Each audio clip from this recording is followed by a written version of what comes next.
Accordion blocks are a great way to consolidate text-heavy pages like FAQs or store policies. To add an accordion block, edit a page on your site, select an insert point, and then choose Accordion Block. In the Content tab, you can add items which will display as sections on your page. Clicking into each item allows you to modify the title and add a description. These descriptions will display as a text drop-down after your visitors click the corresponding item title. You can rearrange your items in the Content tab by dragging and dropping them. Clicking into the Design tab allows you to modify how your content is displayed.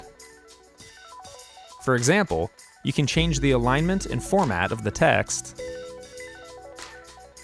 modify the icons and dividers, and update the item padding. Please let us know if you have any other questions. We're always here to help.